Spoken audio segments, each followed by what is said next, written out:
Good morning. Class 8 विषय SST. आज हम अध्याय 6 में मानव संसाधन के बारे में अध्ययन करेंगे। मानव यानी मनुष्य। मनुष्य संसाधन कब बनता है? मानव भी अपने आप में क्या है? एक संसाधन है। संसाधन किससे कहते थे अपन? जो भी वस्तुएं थी जो मानव के लिए क्या थी? उपयोगी थी, उनको क्या कहा गया था? संसाधन कहा गया था। तो मानव भी अपने आप में क्या है? उपयोगी है, इसलिए मानव को भी एक संसाधन कहा जाता है। अब मानव संसाधन क्यों है? क्योंकि मानव क्या करता है? अपने जीवन का पालन पोषण करने के लिए कार्य करता है। कार्य करने के बाद पैसे प्राप्त होते हैं, उनसे अपना जीवन यापन करता है। इसलिए मानव अपने आप में एक क्या है? संसाधन है। भारत सरकार के अधीन एक मानव संसाधन मंत्रालय, एक विभाग में मानव संसाधन मंत्रालय है केंद्र सरकार में, जिसकी स्थापना कब हुई थी? 1985 में मानव संसाधन मंत्रालय की स्थापना की। अब इस मंत्रालय का कार्य क्या है? लोगों को के कौशल को बढ़ाना, यानी लोगों में क्या है? दक्षता। कौशल का मतलब क्या है? दक्षता बढ़ाना, निपुण दक्षता, यानी लोगों को ऐसे कार्य सिखाए जाए जो अपना कार्य कर सके, अपना व्यवसाय स्थापित कर सके। तो ये मंत्रालय लोगों को प्रशिक्षण देने का कार्य करता है, कार्य सिखाने का कार्य करता है, लोगों को रोजगार दिलाने में इसकी अधिक भागीदारी होती है। तो प्रधानमंत्री कौशल विकास योजना, जो प्रधानमंत्री कौशल विकास योजना है, इसकी शुरुआत कब हुई थी? 2015 में इसकी शुरुआत हुई थी। तो लोग ही राष्ट्र के सबसे बड़े संसाधन है। अपने जो देश है, राष्ट्र हैं, उनके सबसे बड़े संसाधन कौन है? मानव है। देश का सबसे बड़ा संसाधन कौन है? मानव है। किसी भी देश या राष्ट्र का महत्वपूर्ण संसाधन होता है मानव। प्रकृति की देन केवल कुछ महत्वपूर्ण होती है। प्रकृति की देन क्या होती है? समय महत्वपूर्ण होती है जब वो लोगों के लिए उपयोगी होती है। जब प्रकृति की चीजें होती हैं तब उपयोगी कब होती है? जब वो मानव के लिए उपयोगी। प्रकृति ने तो उन वस्तुओं को हमें दे दिया, तो उनका उपयोग कौन करता है? मानव करता है। अपनी आवश्यकताओं और योग्यताओं से उसे संसाधन में परिवर्तित कर देते हैं। जो प्रकृति में हमें वस्तुएं मिली हैं उनको मानव अपनी आवश्यकताओं के अनुसार बदल कर उसका उपयोग कर सकते हैं। इस प्रकार मानव संसाधन ही अंतिम संसाधन है। स्वास्थ्य, शिक्षित और अभिप्रेरित लोग अपनी आवश्यकताओं के अनुरूप संसाधनों का विकास करते हैं। व्यक्ति का क्या होना चाहिए? स्वास्थ्य अच्छा होना चाहिए। स्वास्थ्य अच्छा है, शिक्षित होना चाहिए। शिक्षित और स्वस्थ व्यक्ति अपनी आवश्यकताओं की जो वस्तुएं होती हैं उनका विकास अपनी आवश्यकताओं के अनुसार कर लेता है। जैसे मान लीजिए उदाहरण है, जैसे हमें मकान बनाना है। मकान बनाने के लिए हमें किन संसाधनों की आवश्यकता पड़ेगी? रेत, पत्थर, लोहे की, इनकी आवश्यकता पड़ेगी। तो मानव ने अपनी आवश्यकताओं के अनुसार इनकी खोज कर ली और इनका उपयोग किया और मकान बनाए। अन्य संसाधनों की भांति मानव संसाधन विश्व में समान रूप से परिवर्तित नहीं है। और जो संसाधन हैं, प्रकृति में जो संसाधन पाए जाते हैं उनमें क्या होता है? परिवर्तन होता रहता है, परंतु मानव संसाधन में परिवर्तन नहीं होता। अपने शैक्षणिक स्तर, आयु और लिंग वे एक दूसरे से भिन्न होते हैं। शिक्षा में भिन्न हो सकते हैं, जैसे कोई कम पढ़े लिखे होते हैं, कोई अधिक पढ़े लिखे होते हैं। तो आयु, कोई आयु में छोटा होता है, कोई बड़ा होता है। लिंग, कोई स्त्री होता है, कोई पुरुष होता है। तो लिंग, आयु और शैक्षणिक स्तर पर एक व्यक्ति दूसरे व्यक्ति से क्या हो सकता है? भिन्न हो सकता है। अलग अलग हो सकता है। आयु, शिक्षा, इनमें क्या हो सकता है, व्यक्ति अलग अलग हो सकता है, भिन्न भिन्न हो सकता है। उनकी संख्या और लक्षण भी बदलते रहते हैं। जो मानव हैं उनकी संख्या बदलती रहती है, कभी जनसंख्या कम हो जाती है, कभी जनसंख्या अधिक हो जाती है। तो जनसंख्या में परिवर्तन होता रहता है। और इनके जो लक्षण हैं, जो रीति रिवाज हैं, जो परंपराएं, उनमें परिवर्तन आते रहते हैं। जनसंख्या का वितरण, अब भारत में जनसंख्या का वितरण असमान है। कहीं अधिक संख्या में पाई जाती है, कहीं मध्य संख्या में पाई जाती है, कहीं कम संख्या में पाई जाती है, यानी निवास करती है। तो भूपृष्ठ पर, यानी इस धरातल पर, भूपृष्ठ का मतलब क्या है, पृथ्वी का जो धरातल है पर लोग फैले, धरातल पर मानव रहता है, उससे जनसंख्या वितरण का प्रतिरूप करते हैं। जनसंख्या का वितरण का प्रतिरूप किसे कहते हैं, भूपृष्ठ पर जिस प्रकार लोग फैले, भूपृष्ठ जो पृथ्वी का भूपृष्ठ है उस पर मानव बसे हुए हैं, रहते हैं, उस जनसंख्या वितरण को ही क्या कहते हैं, का प्रतिरूप करते हैं। विश्व की जनसंख्या का, पूरे विश्व की जो जनसंख्या है उसका 90% से अधिक भाग भूपृष्ठ के लगभग 30% भाग पर निवास करता है। जो आपकी पूरी पृथ्वी है उसका 90% जो भाग है पूरी जनसंख्या का, उसका 30% जनसंख्या निवास करती है। विश्व में जनसंख्या का वितरण अत्यंत असमान है। पूरे विश्व में देखें तो जनसंख्या का जो वितरण है वह क्या है, असमान है, कहीं अधिक कहीं ज़्यादा, कहीं मध्यम रहती है।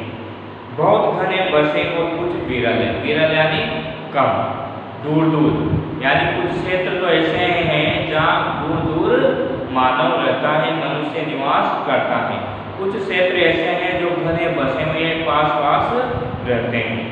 दक्षिण और दक्षिण पूर्वी एशिया, हमने अपना किस महाद्वीप में स्थित है, अपन एशिया महाद्वीप में, तो इसका जो दक्षिण है, दक्षिण पूर्वी एशिया है, यूरोप, उत्तरी पूर्वी उत्तरी अमेरिका घने बसे क्षेत्र हैं, इनमें अधिक जनसंख्या निवास करती है। जो एशिया का दक्षिण पूर्वी भाग है उसमें अधिक जनसंख्या निवास करती है।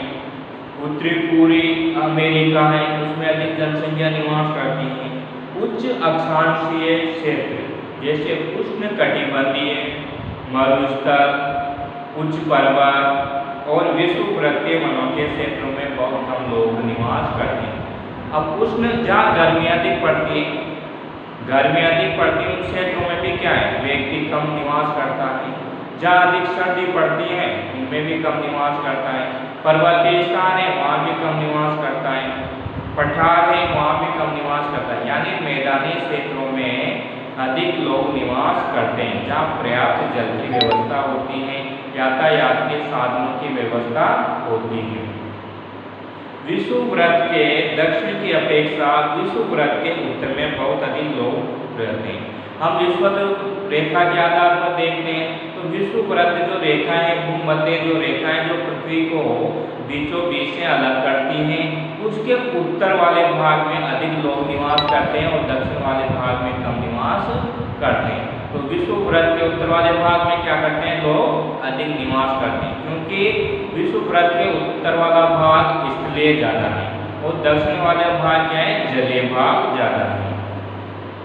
विश्व की कुल जनसंख्या के लगभग 3/4 लोग, विश्व की जो कुल जनसंख्या है उसकी 3/4 लोग 2 महाद्वीपों में, एशिया और अफ्रीका में रहते हैं। कुल जनसंख्या का हिस्सा देखते हैं अपन तो एशिया और यूरोप में सबसे ज़्यादा लोग निवास करते हैं। एशिया और अफ्रीका में क्या करते हैं, 3/4 लोग निवास करते हैं। पूरी जनसंख्या का 3/4 भाग किन महाद्वीपों में निवास करता है, एशिया और अफ्रीका जो महाद्वीप है उनमें निवास करता है। विश्व के 60% लोग केवल 10 देशों में रहते हैं। पूरी जनसंख्या के हिसाब से प्रतिशत में देखें तो 60% लोग कितने देशों में निवास करते हैं, 10 देशों में निवास करते हैं। इन सभी देशों में 10 करोड़ से अधिक लोग रहते हैं। तो जनसंख्या का वितरण सबसे पहले अपने पास क्या है, जनसंख्या का वितरण। अब इसको समझो आप, जनसंख्या का वितरण। वितरण का मतलब फैलना, जनसंख्या कम ज्यादा। वितरण को हम दो भागों में बांट सकते हैं, जैसे सघन, विरल। सघन और विरल। विरल का मतलब होता है जहां दूर दूर रहते हैं। विरल का मतलब क्या है, दूर दूर रहना। और सघन का मतलब होता है पास पास रहना। तो जनसंख्या का जो वितरण है पूरे संसार में देखते हैं, पूरे विश्व का देखते हैं तो असमान है। कहीं ज्यादा निवास करते हैं, कहीं कम करते हैं, कहीं मध्यम आकार में रहते हैं। तो सघन का मतलब होता है पास पास और विरल का मतलब होता है दूर दूर। तो एशिया महाद्वीपों के हिसाब से देखें तो एशिया और अफ्रीका, एशिया और अफ्रीका दो महाद्वीप हैं, इनमें सबसे ज्यादा लोग निवास करते हैं, मानव निवास करता है। महाद्वीप कितने हैं, 7 महाद्वीप हैं। 7 महाद्वीप हैं, उनमें से सबसे ज्यादा लोग किन महाद्वीपों में निवास करते हैं, एशिया और अफ्रीका। ये दो महाद्वीप हैं, वहाँ सबसे अधिक मानव या व्यक्ति या लोग निवास करते हैं। ये तो हो गया महाद्वीपों के आधार पर। अब देखते हैं विषुववृत्त के आधार पर। विषुववृत्त रेखा या भूमध्य रेखा बोल सकते हैं हम इसको, भूमध्य रेखा। विषुववृत्त रेखा और भूमध्य रेखा के आधार पर जनसंख्या का वितरण देखते हैं तो सबसे ज्यादा कहाँ निवास करते हैं, उत्तरी वाले भाग में। जो विषुववृत्त रेखा का उत्तरी वाला भाग है उनमें जनसंख्या अधिक निवास करती है दक्षिण की अपेक्षा। विषुववृत्त रेखा या भूमध्य रेखा को अपने दो भागों में बांट दिया, उत्तर वाला भाग और दक्षिण वाला भाग। इसके आधार पर देखते हैं तो उत्तर वाले भाग में अधिक निवास करते हैं और दक्षिण वाले भाग में कम निवास करते हैं। तो ये आपके जनसंख्या का वितरण है जो महाद्वीप के आधार पर और विषुववृत्त रेखा के आधार पर आपको बताया गया है कि विषुववृत्त रेखा के किस भाग में अधिक जनसंख्या निवास करती है। तो आपको क्या बताना है, विषुववृत्त रेखा या भूमध्य रेखा के उत्तरी वाले भाग में। विषुववृत्त रेखा के किस भाग में सब कम जनसंख्या निवास करती है, तो दक्षिण वाले भाग में कम निवास करती है।